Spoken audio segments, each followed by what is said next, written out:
राधे राधे। आप सभी भक्तजनों का दिन शुभ और मंगलमय हो। फाल्गुन महीने में सोमवार की सुनी जाने वाली कथा आप इस वीडियो में सुनेंगे। सभी भक्तजन चैनल पर पहली बार आए हो तो चैनल को जरूर सब्सक्राइब करना। सोमवार का पूजा विधि कैसे करें? भगवान शंकर की पूजा का श्रेष्ठ समय प्रातः काल माना जाता है। सोमवार के दिन सुबह ब्रह्म मुहूर्त में उठकर नित्य कर्म से स्नान करके पूजा हेतु ध्यान का भस्म धारण करें। पूजा पर बैठे उत्तर दिशा की ओर मुख रखें। चौकी पर सफेद कपड़ा बिछाएं। उस पर तांबे पर खुदा सोमवार यंत्र भगवान शिव की प्रतिमा तथा शिवलिंग की स्थापना करें। बिल्वपत्र, पुष्प, अक्षत, जल एवं दक्षिणा इत्यादि सामग्रियां अपने निकट रखें। शिव पूजन विधान के बाद व्रत कथा पढ़नी चाहिए। व्रत कथा पूरी होने के बाद भगवान शिव को भोग लगाकर तुलसी के पौधे को अर्घ्य दें। दिन में एक समय भोजन करें। आइए अब हम करते हैं सोमवार की व्रत कथा। आप सभी आनंद पूर्वक सुनिए। एक साहूकार बहुत अमीर था। उसके पास धन की कोई कमी नहीं थी। साहूकार के पास सभी सुख और ऐश्वर्य के साधन थे, किंतु उसको एक ही दुख था कि उसके कोई पुत्र नहीं था। दिन रात वह इसी चिंता में लगा रहता और पुत्र पाने के लिए हर सोमवार को भगवान चंद्रदेव वह शिव की पूजा करता, व्रत रखता।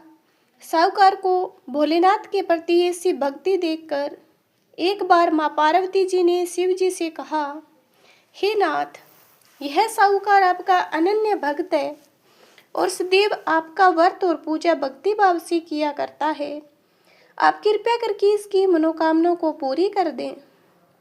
पार्वती जी के ऐसे वचन सुनकर भोलेनाथ ने माँ पार्वती जी से कहा, हे पार्वती, यह संसार एक कर्म क्षेत्र है। यहाँ जो भी जैसा कार्य करता है उसे वैसा ही फल मिलता है। जैसा कार्य मनुष्य करता है वैसा ही परिणाम भोगता है। किंतु माता पार्वती आग्रह पूर्वक बोली, हे महादेव, यह आपका अनन्य भक्त है। यदि इसको कोई भी दुख है तो आपको उसे दूर करना चाहिए। यदि आप अपने भक्तों की मनोकामनाएं पूरी नहीं करेंगे तो क्यों मनुष्य आपकी भक्ति एवं पूजा करेगा? पार्वती जी की इस प्रकार बातें सुनकर शिव जी ने कहा, हे शिवे, इस साहूकार के कोई पुत्र नहीं है। इसी कारण यह दिन रात चिंतित व दुखी रहता है। इसके भाग्य में पुत्र न होने पर भी मैं इसे पुत्र प्राप्ति के लिए वरदान देता हूँ, किंतु इसका पुत्र केवल 12 वर्ष तक ही जीवित रह सकता है। इसके बाद वह मर जाएगा। इससे अधिक मैं इस साहूकार के लिए कुछ नहीं कर सकता।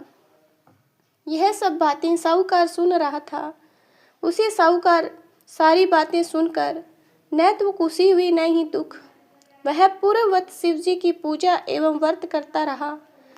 कुछ समय के बाद साहूकार की पत्नी गर्भवती हो गई और 10वें महीने में उसने एक बहुत ही सुंदर पुत्र को जन्म दिया।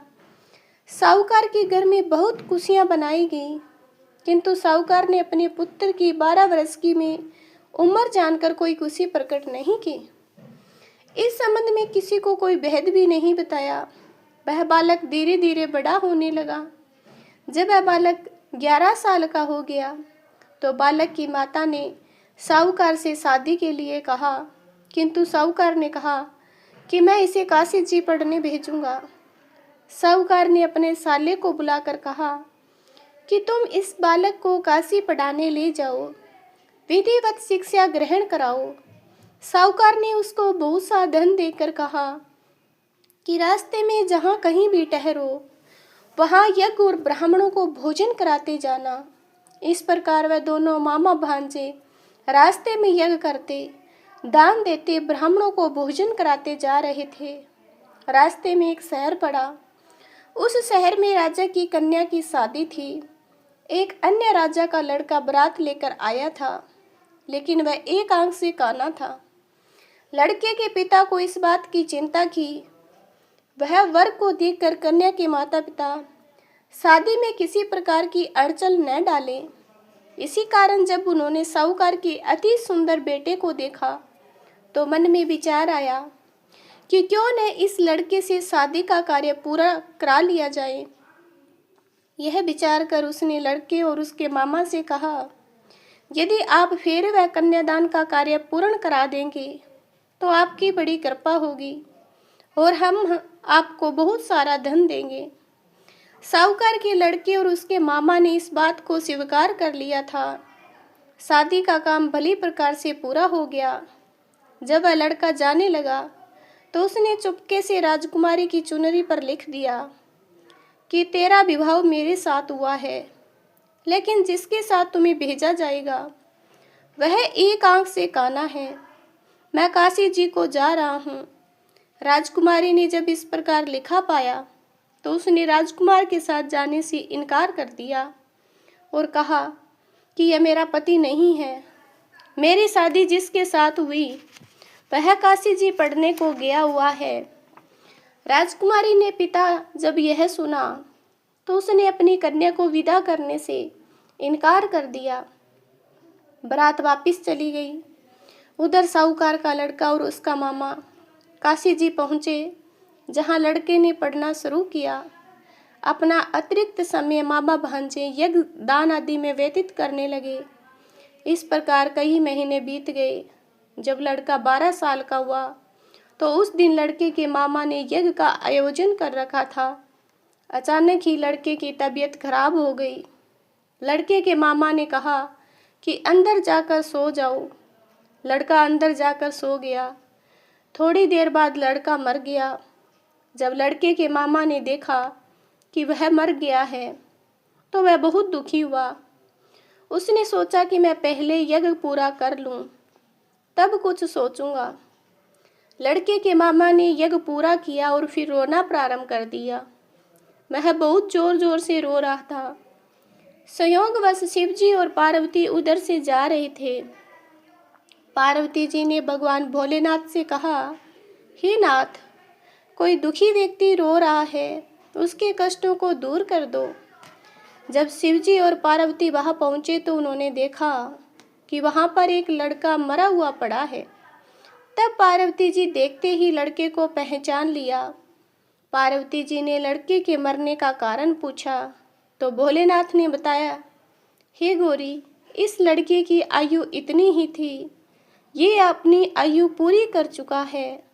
तब पार्वती जी ने विनम्रता पूर्वक कहा, महाराज, कृपया करके आप इस लड़के को जीवित कर दीजिए, नहीं तो इसके माता पिता इसके वियोग में तड़प तड़प कर अपनी जान दे देंगे।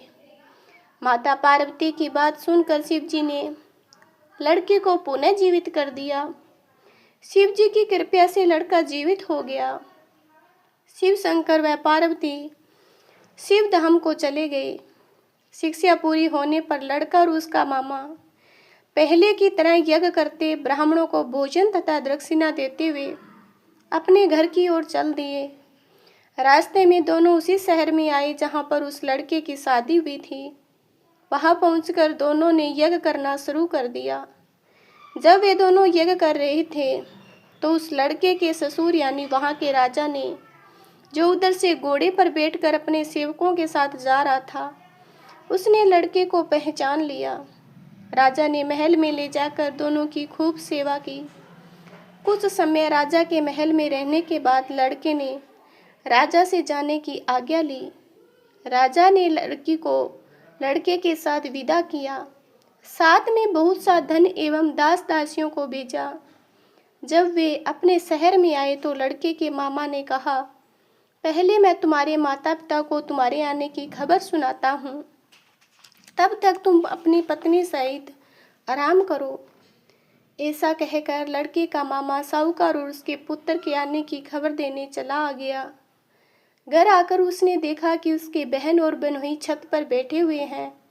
उन्होंने यह प्रण कर रखा है कि यदि उनका बेटा जीवित लौट आया तो वह छत से नीचे उतर आएंगे, नहीं तो छत से कूदकर अपने प्राण दे देंगे। लड़के के मामा ने जब यह समाचार सुनाया उनका लड़का जीवित लौट आया है तो उन्हें विश्वास नहीं हुआ। तब लड़के के मामा ने शपथ खाकर कहा कि आपका पुत्र अपनी स्त्री और बहुत से धन और दासियों सहित घर आया है। तब साहूकार और उसकी पत्नी छत से नीचे उतर आए। प्रसन्नता के साथ बेटे और बहू का स्वागत किया। सभी प्रसन्नता के साथ रहने लगे।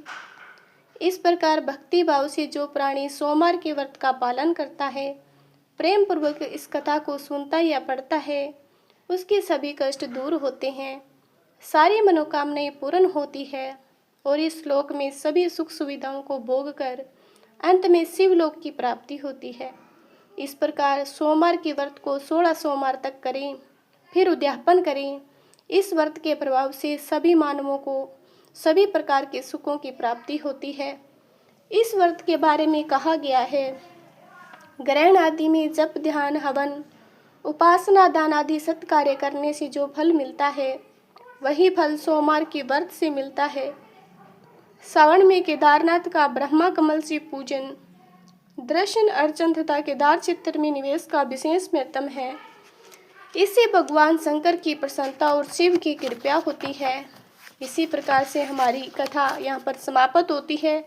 अब हम करते हैं सोमवार की आरती। आप सभी हमारे साथ सुनिए। बोलो भोलेनाथ भगवान की जय। जय शिव ओंकारा, भज शिव ओंकारा, ब्रह्मा विष्णु सदा शिव अर्धांगिनी धारा, एकानन चतुरानन पंचानन राजे, हंसानन गरुड़ासन वृषवाहन साजे, दो भुज चार चतुर्भुज 10 भुज अति सोहे, तीनों रूप निरखते त्रिभुवन जन मोहे, अक्षमाला वनमाला रूढ़माला धारी, त्रिपुरारी कसारी करमाला धारी, श्वेतांबर पीतांबर भगंबर अंगे, सनकादित्य गरुड़ादित्य बुधकादित्य संगे, करके मध्य कमंडलो चक्र त्रिशूल धारी, सुखकारी दुखहारी जग पालनकारी, ब्रह्मा विष्णु सदा शिव जानते विवेका, प्रणवा अक्षर में सुशोभित ये तीनों एका, त्रिगुण स्वामी जी की आरती जो कोई नर गावे, कहत शिवानंद स्वामी सुख संपत्ति पावे। प्रेम से बोलिए भोलेनाथ भगवान की जय। भोलेनाथ की जय। अगर आपको ये आरती कथा अच्छी लगी है, इसी कथा को देखने के लिए हमारे चैनल को ज़रूर सब्सक्राइब करना और कमेंट में जय भोलेनाथ ज़रूर लिखना।